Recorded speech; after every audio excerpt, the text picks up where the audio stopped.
بسم اللہ الرحمن الرحیم یا بنی اسرائیل اذکروا نعمتی التی انعمت علیکم وانی فضلتکم علی العالمین واتقوا یوما لا تجزی نفس عن نفس شیئا ولا يقبل منها شفاعة ولا یؤخذ منها عدل ولا هم ينصرون صدق اللہ العظیم رب اشرح لي صدری ویسر لي امری واحلل عقدۃ من لسانی یفقهوا قولی۔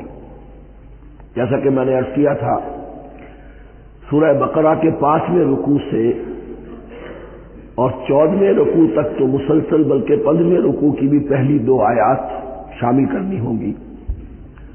یہ 10 رکوعوں سے 2 آیات زائد ہیں کہ جن میں خطاب کل کا کل بنی اسرائیل سے ہے۔ البتہ اس میں یہ فرق ہے کہ پہلا رکوع جو ہے وہ ان کو دعوت پر مشتمل ہے، نبی اکرم صلی اللہ علیہ وسلم پر ایمان لانے کی پرزور دعوت۔ بقیہ یہ 9 رکوع جو ہے یہ ان پر فرض قرارداد جرم ہے جو عائد کی جا رہی ہے۔ ہم نے تمہارے ساتھ یہ احسان و اکرام کیا، تم پر یہ فضل کیا، یہ کرم کیا، تمہیں یہ حیثیت دی، تمہیں یہ مقام دیا، تم نے اس طور سے اپنے اس مشن کی خلاف ورزی کی، اپنے مقام اور مرتبے کو چھوڑ کر اور دنیا پرستی اختیار کی۔ یہ جو 9 رکوع ہیں ان میں بنی اسرائیل کی تاریخ کا تو جو سمجھیے کہ ایک بہت بڑا حصہ اور نمایاں اس کے فیچرز آئیں گے، لیکن یہ سمجھ لیجئے کہ اصل میں یہ امت مسلمہ کو بھی ایک پیشگی تنبیہ ہے کہ کوئی مسلمان امت جب بگڑتی ہے تو یہ چیزیں اس میں آ جاتی ہیں۔ چنانچہ احادیث موجود ہیں حضور کی، لَيَأْتِيَنَّ عَلَىٰ أُمَّتِي مَا أَتَىٰ عَلَىٰ بَنِي إِسْرَائِيلَ حَزْوَ النَّعْلِ بِالنَّعْلِ، میری امت پر بھی وہ سب حالات وارد ہوں گے جو بنی اسرائیل پر آئے، بالکل ایسے جیسے ایک جوتی دوسری جوتی سے مشابہ ہوتی ہے۔ ایک اور حدیث میں فرمایا لَتَتَّبِعُنَّ سُنَنَ مَن قَبْلِكُمْ، تم لازماً اپنے سے پہلوں کی پیروی کرو گے۔ اور اس میں اس حد تک بھی آپ نے وضاحت کر دی کہ اگر وہ سابق امت مسلمہ، سابق امت، اگر وہ گوہ کے بل میں گھسی تھی تم بھی گھسو گے، اور اگر ان میں کوئی بدبخت ایسا اٹھا جس نے اپنی ماں سے زنا کیا تو تم میں سے بھی کوئی شقی ایسا ضرور اٹھے گا جو یہ حرکت کرے گا۔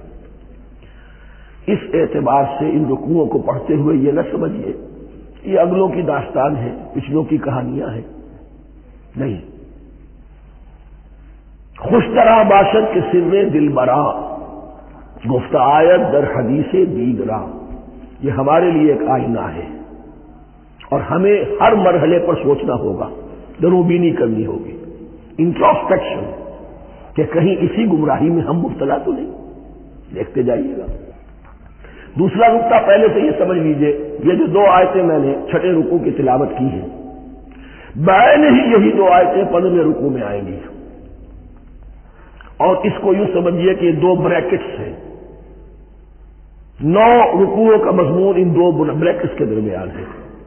یہ 2 آیتیں یہاں سے بریکٹ شروع ہو رہی ہیں، وہ 2 آیتیں ان پر بریکٹ ختم ہو رہی ہیں، بعین ہی وہی آیات۔ ایک آیت میں تو شوشے کا بھی فرق نہیں، دوسری آیت میں صرف ترتیب بدلی ہے، مضمون وہی ہے۔ اس کے مابین جو کچھ ہے، اس سے باہر یہ جو 5واں رکوع تھا اس کے مضامین گویا کہ ضرب کھا رہے ہیں بریکٹ کے اندر کے سارے مضامین سے۔ یہ حساب کا بہت ہی عام فہم سا قاعدہ ہے، بریکٹ کے باہر کوئی رقم لکھی ہوئی ہے جس کے بعد کوئی جمع یا تفریق اگر نہیں ہے تو وہ ضرب کھائے گی، بریکٹ کے اندر جتنی بھی ویلیوز ہیں ان کے ساتھ ضرب کھائے گی۔ تو گویا کہ ہر قدم پر حضور پر دعوت، ایمان لانے کی دعوت اس پورے معاملے میں موجود ہے، اس لیے کہ اس میں بعض آیتیں ایسی آ گئی ہیں، ایک زیادہ نمایاں ایک کم نمایاں، جن سے کچھ لوگوں کو مغالطہ ہوا یا کچھ لوگوں نے فتنہ پیدا کیا جان بوجھ کر۔ یہ فتنہ ایک بار پیدا ہوا تھا اکبر کے زمانے میں، دین الہی کی شکل میں، کہ صرف خدا کو مان لینا، آخرت کو مان لینا اور نیک اعمال کرنا نجات کے لیے کافی ہے، کسی رسول پر ایمان لانا ضروری نہیں ہے۔ یہ صوفیہ میں بھی یہ فتنہ بہت بڑے پیمانے پر آیا، مسجد منظر ہکڑو نور، مسجد میں اور منظر میں ایک ہی نور ہے، سب مذاہب ایک ہی ہے۔ سارا فرق جو ہے شریعتوں کا ہے، عبادت کے ظاہری شکل کا ہے، وہ ہے رسولوں سے متعلق۔ رسولوں کو بیچ میں سے نکال دیجئے تو یہ دین الہی رہ جائے گا، اللہ کا دین۔ اتنا بڑا فتنہ تھا کہ جب ہندوستان میں سیاسی اعتبار سے، حکومت کے اعتبار سے مسلمانوں کا اقتدار چوٹی پر تھا، کلائمیکس پر، اکبر اعظم، اس وقت یہ دین الہی کا فتنہ اٹھا کہ دین محمدی کا اب دور ختم ہو گیا۔ وہ 1000 سال کے لیے تھا، 1000 سال پورے ہو گئے، اب الف ثانی ہے، دوسرا 1000 سال ہے، اس کے لیے نیا دین ہے، اسے دین اکبری بھی کہا گیا اور دین الہی بھی کہا گیا۔ اور اس میں ایک آیت آئے گی جس سے استدلال کیا ہے کچھ لوگوں نے۔ اس صدی میں پھر یہ فتنہ اٹھا تھا گاندھی کے فلسفے کے ذریعے سے، اور ایک بہت بڑا نابغہ انسان مسلمانوں میں سے، بہت بڑا نابغہ، جینیس، ابوالکلام آزاد، وہ بھی اس فتنے کا شکار ہو گیا۔ متحدہ قومیت، چنانچہ گاندھی اپنی پرارتھنا میں کچھ قرآن کی تلاوت بھی کراتا تھا، کچھ گیتا بھی پڑھواتا تھا، کچھ اپنشدوں سے، کچھ بائبل سے، کچھ گرو گرنتھ سے، معلوم ہو یہ سب ٹھیک ہے، سب ایک ہے، سب لوگوں کو ایک ہونا چاہیے، ایک قوم ہونا چاہیے۔ مذہب تو انفرادی معاملہ ہے، کوئی مسجد میں چلا جائے، کوئی مندر میں چلا جائے، گردوارے میں چلا جائے، کوئی چرچ میں چلا جائے، کوئی سینیگاگ میں چلا جائے، کیا فرق واقع ہوتا ہے؟ اس کا توڑ یہی ہے کہ سمجھ لیجئے یہ جو 7 آیتیں ہیں 5ویں رکوع کی، یہ ہے بریکٹ کے باہر، اور یہ ضرب کھا رہی ہے مسلسل۔ اس بریکٹوں کے درمیان جتنی بھی مضمون آ رہا ہے وہ سب ان کے تابع ہوگا۔ گویا کہ جہاں تک حضور پر ایمان لانے کا معاملہ ہے وہ انڈرسٹوڈ سمجھا جائے گا، مقدر سمجھا جائے گا ہر مرحلے پر ان 2 بریکٹوں کے مابین۔ اب چلیے بسم اللہ۔ یا بنی اسرائیل اذکروا نعمتی التی انعمت علیکم وانی فضلتکم علی العالمین۔ اے اسرائیل کی اولاد، یاد کرو میرے اس انعام کو جو تم پر ہوا، اس کی وضاحت میں کر چکا ہوں، لیکن یہاں جو الفاظ آ رہے ہیں بہت زوردار۔ وَأَنِّي فَضَّلْتُكُمْ عَلَى الْعَالَمِينَ، میں نے تمہیں فضیلت عطا کی تمام جہانوں پر۔ یہاں ایک قاعدہ نوٹ کر لیجئے، عربی نحو کا قاعدہ یہ ہے کہ کہیں ظرف جس میں کوئی شے ہے، ظرف کی جمع لے لیتے ہیں، مراد ہوتا ہے مظروف، ظرف کے اندر جو شے ہے اس کی جمع۔ تمام جہانوں پر فضیلت، کیا فرشتوں پر بھی فضیلت؟ نہیں، جہان والوں پر، تمام اقوام عالم پر تمہیں فضیلت عطا کی، یہ مطلب ہے اس کا۔ تمام عالموں پر، تمام جہانوں پر، یعنی تمام جہان والوں پر، اس انسان عالم انسانیت کے اندر جتنے بھی مختلف گروہ ہیں، نسلیں ہیں، طبقات ہیں، ان میں فضیلت۔ واتقوا یوما لا تجزی نفس عن نفس شیئا، میں عرض کر چکا ہوں، 30ویں مرتبہ پھر عرض کر رہا ہوں، اصل شیخ آخرت، محاکمہ آخرت، یہ مستحضر ہوگا تو انسان سیدھا رہے گا۔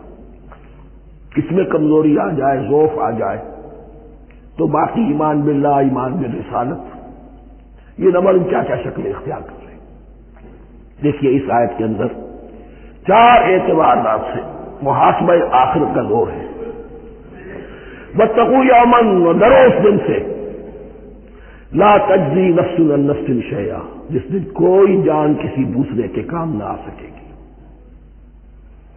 ولا يقبل منها شفاعہ، اور نہ کسی سے کوئی سفارش یا شفاعت قبول کی جائے گی، کیٹیگوریکل ڈینائل۔ ولا يؤخذ منها عدل، نہ کسی سے فدیہ قبول کیا جائے گا۔ ولا هم ينصرون، اور نہ انہیں کوئی مدد مل سکے گی۔ ہم نے طرح طرح کے عقیدے، شفاعت باطلہ کا تصور، اہل عرب سمجھتے تھے ہمیں یہ فرشتے جو ہے خدا کی بیٹیاں ہیں، یہ لات اور منات اور عزا ہم نے ان کے بت بنا رکھے ہیں، پوچھتے ہیں یہ اپنے ابا جان سے اللہ کی بیٹیاں ہیں نا، لاڈلی بیٹیاں، چھڑا لیں گے؟ ہمارے ہاں بھی تصور ہے اولیاء اللہ چھڑا لیں گے۔ کیا شفاعت باطلہ خود حضور کی شفاعت کے بارے میں جو غلط تصورات ہے، ایک شفاعت حقہ ہے، اس کی وضاحت کا یہ موقع نہیں ہے۔ وہ آیت الکرسی پہ جب ہم پہنچیں گے انشاءاللہ تعالیٰ اسی سورہ مبارکہ میں تو اس کی وضاحت بھی ہوگی۔ یہ سارے جو ہم نے جو گھر رکھے ہیں خیالات، ان کی نفی اس آیت کے حوالے سے کی۔ واتقوا یوما لا تجزی نفس عن نفس شیئا، کوئی انسان دوسرے انسان کے کام نہیں آ سکے گا۔ ولا يقبل منها شفاعۃ، کسی جان کی طرف سے کوئی سفارش قبول نہیں ہوگی۔ ولا يؤخذ منها عدل، نہ کوئی فدیہ قبول کیا جائے گا۔ ولا هم ينصرون، نہ انہیں کوئی مدد مل سکے گی۔ اب اس کے بعد اللہ تعالیٰ کے احسانات اور ان کی طرف سے جو ناشکریاں ہوئی ہیں ان کی بڑی تفصیل کے ساتھ اب بات چلے گی، تفصیل نہیں تیزی کے ساتھ۔ یہ واقعات کئی 100 برس کے ہیں، لیکن ایک تو یہ کہ ان کی تفاصیل مکی صورتوں میں آ گئی ہیں، سب سے زیادہ سورہ اعراف میں ملیں گی، اور بھی کئی صورتوں میں آپ کو مل جائے گی۔ یہاں پر تو پے بپے جیسے کہ ایک قرارداد جرم کسی پر کی جاتی ہے تو اس میں سب گنوائے جاتے، تم نے یہ کیا یہ کیا یہ کیا۔ وَإِذْ نَجَّيْنَاكُم مِّنْ آلِ فِرْعَوْنَ، اور ذرا یاد کرو جب کہ ہم نے تمہیں نجات دی تھی فرعون کی قوم سے۔ یسومونکم سوء العذاب، وہ تمہیں بدترین عذاب میں مبتلا کیے ہوئے تھے۔ یذبحون ابناءکم ویستحیون نساءکم، تمہارے بیٹوں کو ذبح کر ڈالتے تھے اور تمہاری عورتوں کو زندہ رکھتے تھے۔ عورتیں تو پھر ان کے کام آتی تھی، گھر میں کام کاج کے لونیاں بنتی تھی، گھروں میں ڈال دیتے تھے، لیکن لڑکوں کو، اور یہ 2 موقع پر ہوا ہے بنی اسرائیل کے ساتھ، یہ بعد میں انشاءاللہ اس کی تفصیل آئے گی۔ وفی ذالکم بلاء من ربکم عظیم، اور یقیناً اس میں تمہارے رب کی طرف سے تمہارے لیے بڑی آزمائش تھی۔ وَإِذْ فَرَقْنَا بِكُمُ الْبَحْرَ، اور یاد کرو جب کہ ہم نے تمہارے لیے سمندر کو پھاڑ دیا یا دریا کو پھاڑ دیا۔ یہ ایک مختلف سی بات ہے کہ کس جگہ سے کراس کیا تھا بنی اسرائیل نے ایجپٹ سے سینائی پیننسولا آنے کے لیے، جزیرہ نما سینا میں۔ ایک رائے یہ کہ دریائے نیل کو کراس کر کے گئے ہیں، لیکن یہ بات غلط ہے، دریائے نیل تو مصر کے اندر ہے، وہ کبھی بھی مصر کی حد نہیں بنا۔ کسی کی رائے یہ ہے کہ جو خلیج سویز ہے، بحر قلزم جو ہے ریڈ سی، وہ اوپر جا کر 2 کھاڑیوں میں تبدیل ہو جاتا ہے، خلیج عقبہ مشرق کی طرف اور خلیج سویز مغرب کی طرف، اور ان کے درمیان میں یہ سینائی پیننسولا جو ہے یہ تکون ہے، جیسے ہندوستان بھارت تکون ہے ایسے یہ پیننسولا ہے، انڈین پیننسولا، سینائی پیننسولا۔ اور یہ سویز کینال کے بعد میں بنی ہے۔ خلیج سویز اور میڈیٹرینین بحیرہ روم کے درمیان یہ کچھ چھوٹی چھوٹی، اگرچہ چھوٹی تھی سمندر کے لحاظ سے، بہت بڑی بڑی جھیلیں تھیں، اور ان جھیلوں ہی کو پھر جوڑ کر درمیان میں جو خشکی تھی اس کو کاٹ کر سویز کینال بنائی گئی ہے۔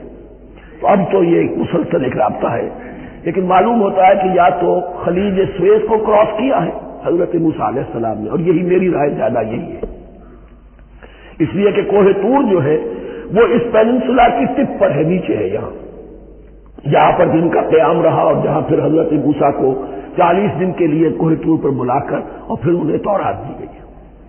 تو معلوم ہوتا ہے کہ جو خلیج سویز ہے اسے کراس کیا ہے۔ کراس کس طرح کیا ہے کہ حضرت موسیٰ کے عصا کی ایک ضرب سے سمندر پھٹ گیا۔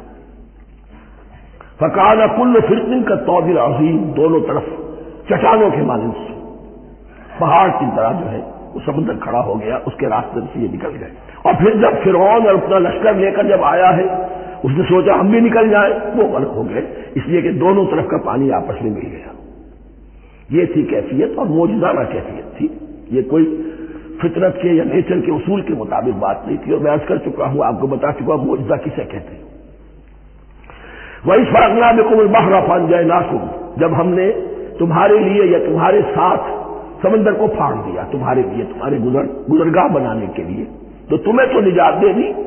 وَأَغْرَقْنَا آلَ فِرْعَوْنَ وَأَنْتُمْ تَنظُرُونَ، اور تمہاری نگاہوں کے سامنے فرعون کے لاؤ لشکر کو غرق کیا، تم دیکھ رہے تھے، یہ گزر چکے تھے، اس ساحل پر کھڑے ہیں، ادھر سے یہ داخل ہوئے ہیں، اور پانی دونوں طرف سے آ کر مل گیا اور یہ غرق ہو گئے۔ وَإِذْ وَعَدْنَا مُوسَىٰ 40 لَيْلَةً، اور یاد کرو پھر جب کوہ طور پر ہم نے موسیٰ کو 40 دن کے لیے بلایا۔ ثُمَّ اتَّخَذْتُمُ الْعِجْلَ، ان کی غیر حاضری میں تم نے بچڑے کی پرستی شروع کر دی۔ اسے معبود بنا لیا من بعد ہی، اس کی غیر موجودگی میں، وانتم ظالمون، تم بہت بڑا ظلم تھا جس کا ارتکاب کیا، ان الشرک لظلم عظیم، عظیم ترین ظلم جو ہے وہ شرک ہے، اور شرک جلی کی یہ شکل کہ بچڑے کو پوج گئی۔ ثم عفونا عنکم من بعد ذلک، پھر ہم نے تمہیں اس کے بعد بھی معاف کیا، یہ ہمارا کرم رہا ہے، ہماری رحمت رہی ہے، من بعد ذلک لعلکم تشکرون، تاکہ تم شکر کرو۔ وَإِذْ آتَيْنَا مُوسَى الْكِتَابَ وَالْفُرْقَانَ لَعَلَّكُمْ تَهْتَدُونَ، اور یاد کرو جب کہ ہم نے موسیٰ کو کتاب اور فرقان عطا فرمائی۔ یہ فرقان حق اور باطل کے درمیان فرق کر دینے والی چیز، اور کتاب عام طور پر جو آتا ہے وہ شریعت کے لیے آتا ہے، شریعت بھی دی، کتاب بھی دی، اور فرقان بھی دیا، لعلکم تہتدون، تاکہ تم ہدایت پاؤ۔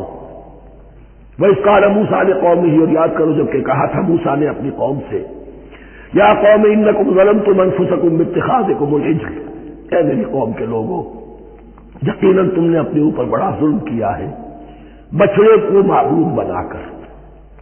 فتوبوا الی بارئکم، پس توبہ کرو اپنے پروردگار، اپنے خالق کی جناب میں۔ باری اللہ تعالیٰ ہے، باری، فاقتلوا انفسکم، تو قتل کرو اپنے آپ کو۔ یہ چیز جو ہے تورات میں تفصیل سے آئی ہے، قرآن میں نہیں ہے۔ اسی اعتبار سے میں نے آپ کو بتایا تھا کہ تورات کا مطالعہ اس اعتبار سے مفید ہے کہ بہت سے واقعات جن کا قرآن میں ذکر ہے، یہ بعض اشارہ ہے، اس کی تفصیل کے لیے ہمیں تورات سے رجوع کرنا پڑتا ہے، ورنہ یہ کہ اس آیت کا صحیح مفہوم واضح نہیں ہوگا۔ فاقتلوا انفسکم، اپنے آپ کو قتل کرو، کیا مانے؟ یہ قتل مرتد کی سزا ہے۔ وہاں معلوم ہوتا ہے کہ حضرت موسیٰ نے یہ حکم دیا، 12 قبیلے تھے، ہر قبیلے میں سے کچھ لوگوں نے یہ کفر و شرک کیا، باقی لوگوں نے نہیں کیا۔ انہیں حکم دیا گیا کہ اپنے قبیلے کے لوگ ان کو قتل کریں جو ان کے قبیلے میں سے اس کفر کے مرتکب ہوئے۔ انفسکم سے مراد یہ اپنے قبیلے کے لوگوں کو تم قتل کرو، اس لیے کہ قبائلی زندگی جو ہوتی ہے آپ کو معلوم ہے، اس میں کوئی اور قبیلہ ہاتھ لگا دے تو قبائلی عصبیت بھڑک اٹھے گی۔ 70,000 یہودی قتل ہوئے، اس سے بڑی توبہ اور ممکن نہیں، اس سے بڑا پرج، کسی بھی آئیڈیولوجیکل پارٹی کے اندر پرج بہت ضروری ہوتا۔ کچھ لوگ آ گئے ایک نظریے کو قبول کر کے، رفتہ رفتہ نظریہ اوجل ہو گیا، کچھ مفادات، کچھ چودراہٹیں، یہ مقدم ہو گئی، اسی سے جماعتیں خراب ہوتی ہیں، غلط راستے پہ پڑ جاتی ہیں، تحریکیں بھٹک جاتی ہیں۔ تو آئیڈیولوجیکل پارٹی، نظریاتی جماعتیں پرج کرتی رہتی ہیں کہ جو بھی ہمارے نظریے سے ہٹ گئے اب ان کو ہم کاٹ کر علیحدہ کر دیں، اور یہی سے قتل مرتد۔ تو یہ چیز حدیث میں ہے یا پھر قرآن میں یہاں ہے۔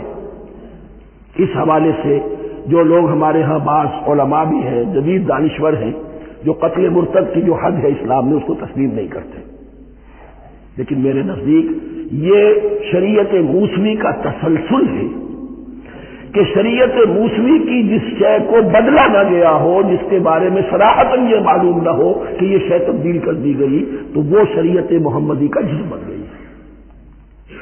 زنا پر رجم کا معاملہ بھی یہی ہے۔ قرآن مجید میں رجم کی صحیح آیت کوئی موجود نہیں ہے، حدیث میں ہے۔ قرآن مجید میں مرتد کے قتل کے لیے کوئی آیت موجود نہیں ہے، حدیث میں ہے، سنت میں ہے، اور دونوں کی کا جو منبع ہے وہ اصل میں تورات ہے۔ اس بات کو اچھی طرح نقل کر دیجئے، یہ جگہ اکثر لوگ جو ہے یہاں بہت سرسری طور سے گزر جاتے ہیں، یہ بہت اہم ہے، اور اس کے لیے تورات کی طرف رجوع کیجئے۔ 70,000، 6 لاکھ کل تھے جب یہ مصر سے نکلے ہیں، 6 لاکھ تھے۔ کتنے عرصے کے بعد پیننسولا پہنچے ہیں، سینائی پیننسولا میں اور طور میں، کچھ اور ان کی تعداد بڑھ گئی ہوگی، لیکن یہ کہ ان میں سے 70 لاکھ کو قتل کیا اپنے ہاتھوں سے۔ ہر قبیلے نے اپنے جو مرتد تھے ان کو اپنے ہاتھ سے قتل کیا۔ فتوبوا الی بارئکم فاقتلوا انفسکم ذالکم خیر لکم عند بارئکم، یہی تمہارے لیے تمہارے رب کے نزدیک بہتر بات ہے۔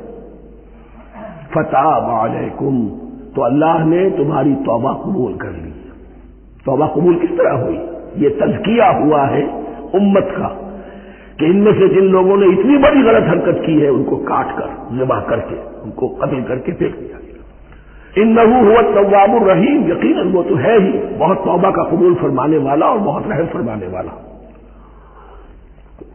بھائی اس قلتم یا موسیٰ لن نؤمن لک حتی نری اللہ جہرۃ، ایک اور واقعہ ان کی تعریف کا۔ اور یاد کرو جب کہ تم نے کہا تھا اے موسیٰ ہم تو تمہاری بات نہیں مانیں گے۔ ایمان کے بعد جب لام کا حرف آئے تو اس کے معنی صرف تصدیق کے ہوتے ہیں۔ لن نؤمن لک، ہم آپ کی بات کی تصدیق نہیں کریں گے حتی نری اللہ جہرۃ، جب تک کہ ہم دیکھ نہ لیں اللہ کو عیاناً۔ ہمیں کیا پتا اللہ نے یہ کتاب دی آپ کو، آپ تو لے کر آ گئے، ہمارے سامنے تو پتھر کی کچھ تختیاں ہیں، اس میں کچھ لکھا ہوا، کس نے لکھا ہمیں کیا پتا۔ اب دیکھیے ایک حضرت موسیٰ کی خواہش تھی رب ارنی انظر الیک، وہ کچھ اور شے تھی۔ یہ تخریبی ذہن ہے جو یہ کہہ رہا ہے کہ ہم بھی چاہتے ہیں کہ اللہ کو اپنی آنکھوں سے دیکھے اور معلوم ہو کہ واقعی اس نے یہ کتاب آپ کو دی ہے۔ فاخذتکم الصاعقۃ،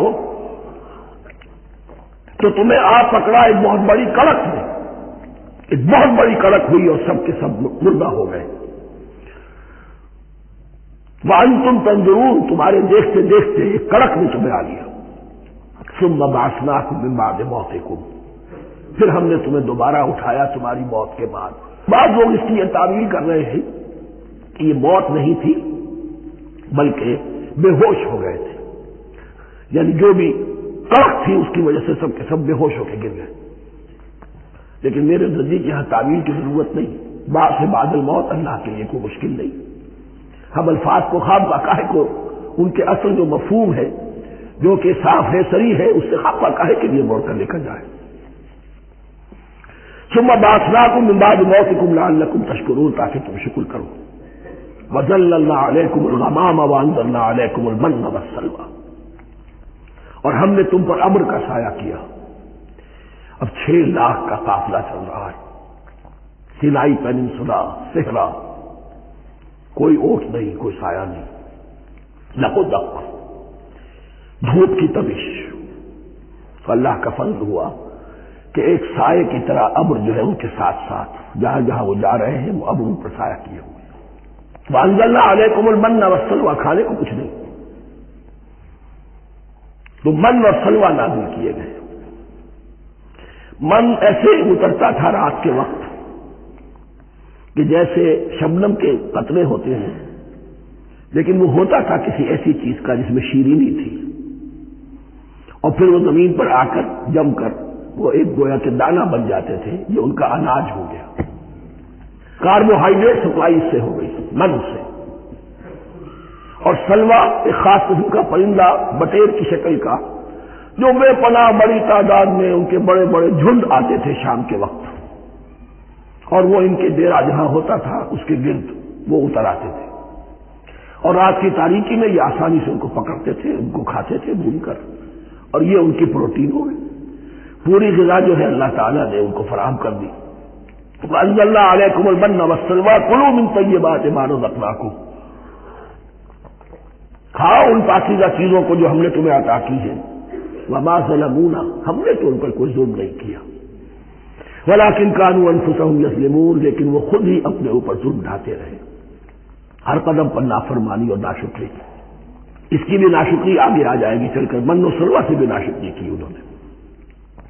وَإِذْ قُلْنَا ادْخُلُوا هَٰذِهِ الْقَرْيَةَ فَكُلُوا مِنْهَا حَيْثُ شِئْتُمْ رَغَدًا وَادْخُلُوا الْبَابَ سُجَّدًا وَقُولُوا حِطَّةٌ نَغْفِرْ لَكُمْ خَطَايَاكُمْ، اور یاد کرو جب کہ ہم نے تم سے کہا تھا اس شہر میں داخل ہو جاؤ اور پھر کھاؤ اس میں سے بافراغت جہاں سے چاہو جو چاہو، لیکن دیکھنا دروازے میں داخل ہونا جھک کر اور کہتے رہنا مغفرت مغفرت مغفرت، ہم تمہاری خطاؤں سے درگزر فرمائیں گے۔ اس آیت کو سمجھنے کے لیے ذرا تاریخی بات سمجھ لیجیے۔ صحرائے سینا میں آنے کے بعد اور یہ جو کتاب تورات انہیں مل گئی تھی اس کے بعد حضرت موسیٰ علیہ السلام کے ہی زمانے میں انہیں جہاد اور قتال کا حکم ہوا۔ اس سے پوری قوم نے انکار کر دیا. یہ سورہ مائدہ میں آئے گا. اس پر اللہ تعالیٰ نے ایک سزا مسلط کر دی ان پر کہ 40 برس تک کسی صحرا میں بھٹکتے پھریں گے. اگر یہ ابھی قتال کرتے، جہاد کرتے تو پورا فلسطین ان کے ہاتھ پر ابھی فتح کرا دیتے. لیکن چونکہ انہوں نے بزدلی دکھائی ہے، اب سزا یہ ہے فَإِنَّهَا مُحَرَّمَةٌ عَلَيْهِمْ 40 سَنَةً يَتِيهُونَ فِي الْأَرْضِ. اب 40 برس تک یہ اسی صحرا میں بھٹکتے پھریں گے. اور ارض فلسطین جو ان کے لیے ارض موعود تھی وہ ان پر حرام کر دی گئی 40 سال کے لیے. اس 40 سال کے عرصے میں حضرت موسیٰ کا بھی انتقال ہو گیا، حضرت ہارون کا بھی ہو گیا. اس عرصے میں ایک نئی نسل پیدا ہوئی. وہ جو غلامی کا داغ اٹھائے ہوئی نسل آئی تھی مصر سے، جن کے اندر مورل کیریکٹر جو ہے وہ بہت کمزور ہو جاتا ہے، غلامی کا یہ اثر ہوتا ہے، تو پوری نسل ختم ہو گئی. نئی نسل اب پیدا ہوئی. 40 برس صحرا میں پیدا ہوئے، یہی پلے بڑھے. ان میں اب ایک جذبہ تھا. حضرت موسیٰ کے پھر جو خلیفہ تھے یوشع ابن نون، جوشوا، تورات میں ان کا نام جوشوا ہے، یوشع، ان کی سرکردگی میں اب بنی اسرائیل کی اس نئی نسل نے قتال کیا، جنگ کی. اور پہلا شہر جو فتح ہوا وہ اریحا. آج بھی وہ شہر جو ہے جیریکو جو آپ دیکھتے ہیں خبروں کے اندر آتا ہے بار بار، اریحا اس کا پرانا نام ہے. یہ شہر فتح ہوا. اس فتح کی بات کا تذکرہ ہو رہا ہے. یاد کرو جب کہ ہم نے تم سے کہا تھا اس بستی میں، اس شہر میں داخل ہو جاؤ، فاتحانہ، اور پھر جو کچھ یہاں ہے، جو نعمتیں ہیں، ان سے متمتع ہو، کھاؤ پیو. لیکن داخل ہونا سجدہ کرتے ہوئے، مراد کیا، جھک کر. یعنی ایسا نہ ہو کہ تکبر کی وجہ سے تمہاری گردنیں اکڑ جائیں. گردنیں جھکا کر اللہ کا احسان مانو. یہ نہ سمجھو کہ یہ فتح تم نے حاصل کی. اس کی تفسیر اصل میں نظر آتی ہے حضور کی شخصیت میں، کہ جب فتح مکہ کے موقع پر مکے میں داخل ہوئے ہیں تو جس سواری پر آپ بیٹھے ہوئے تھے آپ کی پیشانی اس کی گردن کے ساتھ جڑی ہوئی تھی. یہ وقت ہوتا ہے جب کہ تکبر اور تعالی، فاتح کی حیثیت سے آنا. اور بندہ مومن کے لیے یہی وقت ہے تواضع کا، جھکنے کا. وقولوا حطۃ، حتیٰ یحط کہتے ہیں جھاڑ دینے کو. تو اس کے معنی کیا ہے؟ اے اللہ ہمارے گناہ جھاڑ دے، مغفرت، اے اللہ ہمیں مغفرت، ہماری مغفرت فرما، جو خطا ہو گئی بخش دے. قولوا حطۃ، تمہاری زبان پر استغفار ہونا چاہیے، تمہاری گردنیں جھکی ہوئی ہونی چاہیے. نغفر لکم خطایاکم، اگر تم اس پر عمل کرو گے ہم تمہاری خطائیں جو ہیں انہیں معاف فرما دیں گے. وسنزید المحسنین، اور جو تم میں محسن ہوں گے انہیں اور بھی زیادہ دیں گے، اور انعام و اکرام آئیں گے. فبدل الذین ظلموا قولا غیر الذی قیل لہم، تو ان میں سے جو ظالم تھے، جو بد کردار تھے، انہوں نے بدل دیا، ایک اور قول اختیار کر لیا اس قول کی جگہ جو انہیں کہا گیا تھا. کہا گیا تھا حتہ، انہوں نے کہنا شروع کیا حنطہ، ہمیں تو گیہوں چاہیے. یہ بعد میں ابھی آ جائے گا اگلے رکوع کے اندر کہ من و سلوہ سے ان کی طبیعتیں بھر گئی تھی ایک ہی چیز کھا کے. اب وہ کہہ رہے تھے کوئی چیز ہمیں جو ہے زمین کی روئیدگی میں سے، پیداوار میں سے، تو وہ ان کے زبان پر انہوں نے مذاق اڑاتے ہوئے گویا کہ حضرت موسیٰ علیہ السلام کے ذریعے سے حکم ملا ہے، استہزاء کر رہے ہیں. حتۃ کی بجائے حنطۃ.